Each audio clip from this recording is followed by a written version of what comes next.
அதிமுகவும் பாஜகவும் கூட்டணிக்கு வரணும்னு விரும்புதுன்னு கருதுறீங்களா? அது உங்களோட ரீடிங்கா இருக்கா? ஆன்சர் மை क्वेश्चन டைரக்டா நேரடியா சொல்லுங்க.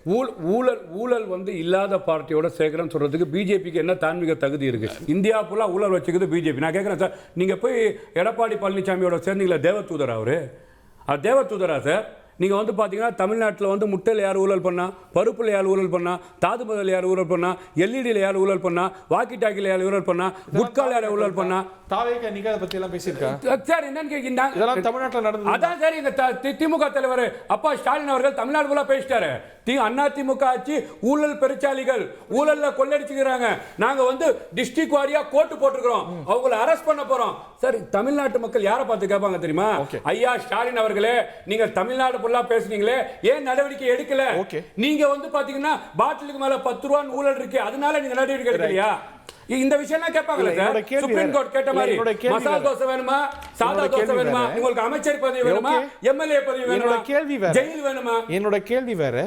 அதிமுகவும் பிஜேபியும் நீங்க வரணும்னு விரும்புதுன்னு நினைக்கிறீங்களா? அது அந்த சிக்னல் யார் விரும்புறா? ஏடிஎம்கேவும் பிஜேபி சார், அது அவர்களோட ஆசையா இருக்கலாம், அவரோட கற்பனையா இருக்கலாம், அவரோட பகல்கனவா இருக்கலாம். நான் கேக்குறேன்னா அதிமுக தொண்டர்களை உற்சாகப்படுத்துறதுக்கு அந்த அதிமுக பொதுச் செயலாளர் பேசிருக்கலாம்.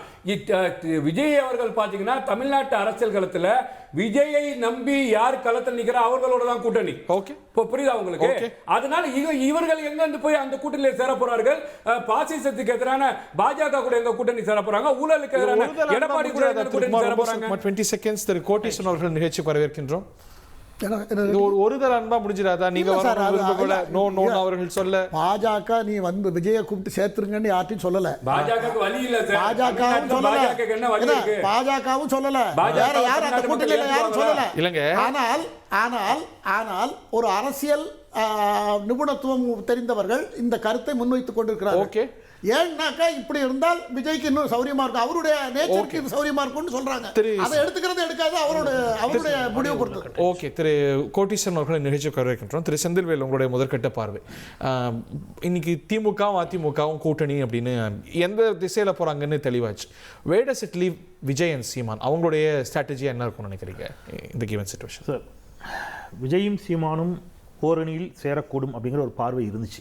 எப்போ அப்படின்னா, நாம் தமிழர் கட்சியுடைய தலைமை ஒருங்கிணைப்பாளர் திரு சீமான் அவர்கள் விஜய் என் தம்பி தான் என்று மிகவும் நெருக்கமும் இணக்கமும் காட்டிய காலத்தில் இருவரும் ஓரணியில் சேரக்கூடும் அப்படிங்கிற ஒரு எதிர்பார்ப்பு இருந்துச்சு. ஒருவேளை அப்படி 2 பேரும் சேர்ந்திருந்தால் அதுவும் கூட இளைஞர்கள் மத்தியில் ஒரு வரவேற்பை பெற்றிருக்கக்கூடும், அதில் மாற்று கருத்து இல்லை. ஏன்னா அவரும் வந்து தனித்தே போட்டிட்டு ஒரு 7 விழுக்காடு வரைக்கும் வாக்குகளை வாங்கியிருக்கிறார் சீமான். விஜய் அவர்களுக்கும் ஒரு இளைஞர்களுடைய ஒரு கிரேஸ் இருக்குது இளைஞர்கள்ட்ட, அது ஒரு விதமான ஒரு அலையன்ஸாக ஃபார்ம் ஆகி இருக்கக்கூடும். ஆனால் சீமான் அவர்கள் மிக கடுமையான வார்த்தைகளை சொல்லி திரு விஜய் அவர்களை விமர்சித்த பிறகு அந்த கூட்டணிக்கான வாய்ப்பு அறவே இல்லாமல் போயிடுச்சு. அப்புறம் சீமான் இன்னொரு வாதம் வச்சுட்டாரு, யார் வேணாலும் கூட்டணிக்கு வாங்க, என் தலைமையில் கூட்டணி அப்படிங்கிற இடத்துக்கு நகர்கிறார். அதை விஜய் எந்த அளவுக்கு அக்செப்ட் பண்ணுவார் அப்படிங்கிறது கேள்வி. ஸோ அங்கே வந்து அவங்க 2 பேரும் சேருவதற்கான அந்த கூட்டணி வாய்ப்புகள் கருத்துக்கள் வச்சு சொல்ல முடியுமா? இன்னைக்கு அதிமுக பாஜக கூட்டணி வரதுக்கு முன்னாடி 2 தரப்பும் பேசிய வார்த்தைகள் நம்ம பார்த்துருக்கோம். இந்த மாதிரி கிராண்ட் ஸ்டாண்டிங் ஒரு கூட்டணி உருவாகிறதுக்கு முன்னாடி எல்லா கட்சிகளும் சொன்னதுதான், பேசியதுதான். ஆனா ஒரு நல்ல கேள்வி. ஆனா அதுல ஒரு சின்ன வித்தியாசம் என்னன்னு கேட்டீங்கன்னா, அதிமுக கூட்டணியில பாஜக சேருவதில் என்ன வித்தியாசம் இருக்குன்னா, சீமானும் விஜயும் அதிமுகவும் பாஜகவுக்கும் வித்தியாசம் பார்த்தீங்கன்னா, அதிமுக 20 விழுக்காட்டுக்கு மேல வாக்கு வங்கி வைத்திருக்கக்கூடிய கட்சி. லாஸ்ட் எலெக்ஷன்லேருந்து சொல்கிறேன், அதுக்கு முன்னாடி அவங்க இன்னும் ஜாஸ்தியாகவே வச்சிருந்தாங்க. ஆனால் பாஜக தனித்த முறையில் லாஸ்ட் சட்டமன்ற தேர்தலில் அடிப்படையில் சொல்கிறேன் 2.26 விழுக்காடு வாக்கு சதவீதம். அப்போ பாஜகவை முதலமைச்சர் வேட்பாளராக முன்னிறுத்தின கேள்வி அங்கே எழாது. ஆனால் நாம் தமிழர்கள் அப்படி அல்ல, சீமான முதலமைச்சராக முன்னிறுத்தணும் நாம் தமிழர் நினைக்கும், விஜய் முதலமைச்சர் வேட்பாளராக முன்னிறுத்தணும்னு தாவேக்கா நினைக்கும். ஸோ அந்த தலைமைகளை 2 தலைமைகளை மையப்படுத்திங்கிறதுனால அந்த சிக்கல் அங்கே இருக்கும் அப்படிங்கிறது ஒன்று. சரி, இப்போ அது அந்த கேட்டு க்ளோஸ்டு. அதிமுகவோடு விஜய் கூட்டணி அமைக்கலாம் அப்படிங்கிற ஒரு பேச்சு இருந்துச்சு. எப்போன்னு கேட்டிங்கன்னா, அதிமுக பாஜக கூட்டணி வருவதற்கு முன்பாக வரைக்கும் அந்த பேச்சு இருந்துச்சு. அதிமுக கூட்டணியான்னு கேள்வி எழுப்பப்பட்ட போது ரொம்ப நாள் அவர் பதில் சொல்ல மறந்தார். ஏன் பதில் சொல்லலை, ஏன் நீங்கள் அதிமுக விமர்சிக்கல என்று ஊடக விவாதங்களில் நம்மை போன்றவர்களாம் கேள்வி எழுப்புகின்ற பொழுது நல்லா கவனிச்சிக்கங்க, ரொம்ப வார்த்தையான கவனமாக சொல்கிறேன், அண்டர்லைன் பண்ணிங்க. திரு விஜய் அவர்களிடமிருந்து அறிக்கை வரல, புசி ஆனந்த் அவர்களிடமிருந்து ஒரு அறிக்கை வந்துச்சு. அதிமுக கூட்டணி என்று என்ன செய்கிறாங்க, ஒரு தவறான தகவலை பரப்புகிறாங்க. அந்த மாதிரி அப்பவும் அதிமுகவோடு ஒருபோதும் கூட்டணி இல்லை அப்படிங்கிற மாதிரி அந்த அறிக்கையில் எந்த வாசகங்களும் இல்லை. அந்த வாசகம் என்ன சொல்லிச்சுன்னா, அதிமுக கூட கூட்டணி அமைப்பு தொடர்பான எந்த பேச்சுவார்த்தைகளும் இப்போ இல்லை, கூட்டணி உள்ளிட்டவற்றை கொடுத்து தான் தலைவர் அறிவிப்பார், இந்த மாதிரி வதந்திகளை பரப்ப வேண்டாம் அப்படிங்கிறதோடு நிப்பாட்டிக்கிட்டாங்க. இப்போ என்னோட கேள்வி சார், இன்னைக்கு ஏன் ஆயுத இதை எடுத்து விவாதிக்க வேண்டிய இடத்துக்கு தள்ளப்பட்டோம் அப்படின்னு நான் நினைக்கிறேன்னா, ரொம்ப சிம்பிள். திரு நயினா நாகேந்திரன் அவர்கள் இந்த கருத்தை சொல்லி எவ்வளோ நேரம் ஆச்சு சார்? மோர் தென் 48 hours. ரைட். என்ன சொன்னார்? விஜய் அவர்கள் இந்த ஓராண்டிற்குள் எங்களோடு கூட்டணிக்கு வரக்கூடும் ஒருவேளை, அது குறித்து பின்னாடி பார்க்கலாம், ஒரு வருஷம் இருக்குன்னு ஒரு கமெண்டை பாஸ் பண்ணுறாரு சார். நயினார் நாகேந்திரன் யார்? இன்னைக்கு அந்த கட்சியில் சாதாரண ஒருவராக இல்லை, அந்த கட்சியினுடைய மாநில தலைவராயிட்டார்.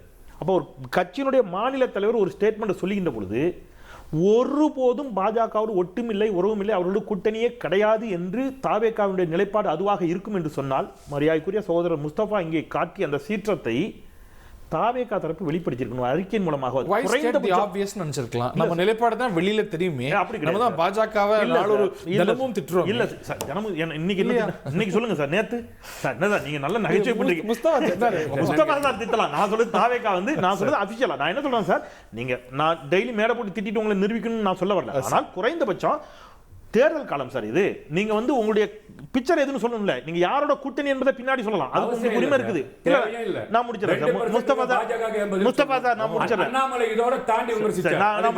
நான் முடிச்சறேன் முஸ்தபா சார் நான் முடிச்சறேன் சார். இல்ல நான் முடிச்சறேன். என்ன பாருங்க, நான் உங்க நேரத்துல குறிப்பிடவே ரெண்டு விஷயம். பெரியாரை பற்றி சீமான் விமர்சித்த போது அவங்க சொல்லலாம், அதுக்கும் அவங்க ஒரு காரணம் சொன்னாங்க, அவருக்கெல்லாம் பதில் சொல்லணுமான்னு கேட்டாங்க. கரெக்ட் தான், அவர் சொல்ற கருத்தை நான் உடன்படுறேன். 2 விழுக்காடு வச்சிருக்கக்கூடிய இவருக்கு நான் ஏன் பதில் சொல்லணுமாங்கிற கேள்வி நியாயமானதான். ஆனால் அதே சீமான் பிரசாந்த் கிஷோரை பற்றி விமர்சிச்ச உடனே கடுமையாக பதில் வந்துச்சு. பிரசாந்த் கிஷோரை பற்றி சீமான் ஒன்று சொல்லிக்கின்ற பொழுது நீங்கள் மறுபறிக்கை உடனே கொடுத்தீங்க, 24 ஹவர்ஸ்க்குள்ளே வருது. நான் என்ன கேட்குறேன், நீங்கள் சார் விஜய் அவர்கள் கூட கொடுக்க வேணாம் சார், குறைந்தபட்சம் திரு புஷி ஆனந்த் அவர்கள், பாஜகவின் கனவு ஒருபோதும் பலிக்காது. பாஜக எங்களோட வார்த்தை சொல்லணும், பாஜக என்ன வேணாலும் சொல்லிட்டு போங்க சார், சொல்லுங்க. பாஜகவின் கனவு ஒருபோதும் பலிக்காது. நாங்க பாஜகவோட கூட்டணி சேர வேண்டும் என்று பாஜக விரும்புகிறது. பாஜகவோட ஒருபோதும் ஒட்டும் இல்ல, உறவும் இல்ல, நாங்க சொல்லிட்டோம், எங்க கொள்கையை எதிரி பாஜகன்னு சொல்லிட்டோம் ஒரு வார்த்தை சொல்லியிருந்தாருன்னு வைங்க, இந்த சர்ச்சையை சொல்லுவாங்க. இல்ல நான் முடிச்சிடறேன். இந்த 48 hours ஆகியும் இது சொல்லாததனுடைய விளைவு தான் இன்னைக்கு இந்த சிக்கலுக்கு காரணம். ரைட்.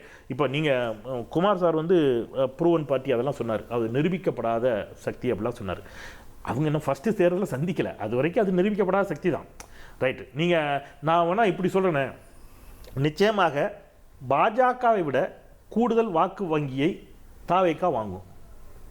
நான் வேணா நீங்கள் இந்த இதை ரெக்கார்ட் பண்ணி வச்சுக்கோங்க. நான் சொல்லுது பாஜகன்ற தனிப்பட்ட கட்சியோட வாக்கு வங்கியை விட தாவேகா நிச்சயமாக அதிகமாக வாங்கக்கூடும். அப்போ நீங்கள் அப்போ என்ன பண்ண போகிறீங்க? ஸோ அதல்ல, அவருக்கு இன்னைக்கு இளைஞர்கள் ஒரு ஆர்வமாக அவர் பின்னாடி போகிறாங்க, அதெல்லாம் இருக்குது. அதை இன்னும் முறைப்படுத்தணும். அது விமர்சனம் நிறைய இருக்குது, தாவேகாவின் மீதான என்னுடைய விமர்சனங்கள் நிறைய இருக்குது, அதை நம்ம இன்னொரு நாள் பேசலாம். பட் இல்லை, நீங்கள் நயினார் நாகேந்திரன் ஸ்டேட்மெண்ட் எப்படி பார்க்குறீங்க? அவங்க நிஜமாலே முயல்றாங்கன்னு நினைக்கிறீங்களா, இல்லை கேட்கறதுனால சரி சொல்லி நிஜமாவே முயற்சிக்கிறாங்க, கேட்கறதுனாலாம் சொல்லலை, அவங்க நிஜமாவே முயற்சிக்கிறாங்க. எப்படி ஒட்டும் இவ்வளோ உறுதியாக இருக்கிறாங்களே? அதுக்கு உறுதியாக இருக்கிறாங்கிறத ஹரிதான் திருப்பி சொல்கிறாரு. பாஜக விஜயும் கூட தன்னுடைய அணிக்கு கொண்டு வர முயலுது, அதிமுக விரும்புது, முயற்சிக்கிறது, அதிமுக முயற்சிக்குது, ஆனா எடுபடாது இல்ல. அப்படி ஒரு கூட்டணி அமைஞ்சா என்ன இருக்குங்கிற கேள்வி. அதான் எடுபடாது, கூட்டணியே அமையாது இல்லைங்கிறேன். கூட்டணி அமையாதுங்கிறீங்களா, கூட்டணி அமைச்சா எடுபடுமான்னு கேட்குறீங்க. கூட்டணி அமையுமா முதல்ல? இல்ல அமையுமா அமையாதங்கிற சொல்ல வேண்டிய இடத்துல யாரு இருக்கிறா, அதுதான் நான் திருப்பி கேட்கிறேன் சார். அமையும், இப்ப நான் அமைஞ்சால் என்னங்கிறத நான் சொல்லிடுறேன், அமையாட்டா என்னங்கிறது நம்ம பேசுவோம், அப்படித்தானே பேச முடியும். இப்போதைக்கு நம்ம அமையவில்லை என்றால் என்னவா இருக்கும் அப்படின்னு கேட்டீங்கன்னா, அது உள்ளபடியே ஒருவேளை திமுக கொஞ்சம் கூடுதல் போட்டியை ஏற்படுத்தும். திமுக இன்னும் கொஞ்சம் கடுமையாக முயற்சி செய்து கடும் போட்டியை களத்தில் இன்னும் கொஞ்சம் கடுமையாக ஹார்ட் ஒர்க் பண்ணி திமுக வெற்றி பெற்று ஆட்சியை பிடிப்பாங்க. நான் சொல்றது அதிமுக பாஜக கூட்டணியில் தாவேகா சேராவிட்டால், அதிமுக பாஜக கூட்டணியில் தாவேகா சேர்ந்துருச்சுன்னா அவ்வளவுலாம் கஷ்டப்பட வேண்டாம், திமுக இன்னும் எளிதாக வின் பண்ணுவாங்க. எப்படி பார்த்தாலும் திமுக ஆட்சிங்கிறீங்க, அது ஆப்வியஸ்லி. ஆனா இவங்க அங்க சேர்ந்தாங்கன்னா எளிதாக வின் பண்ணுவாங்க, சேரலைன்னா கொஞ்சம் போராடி வின் பண்ணுவாங்க.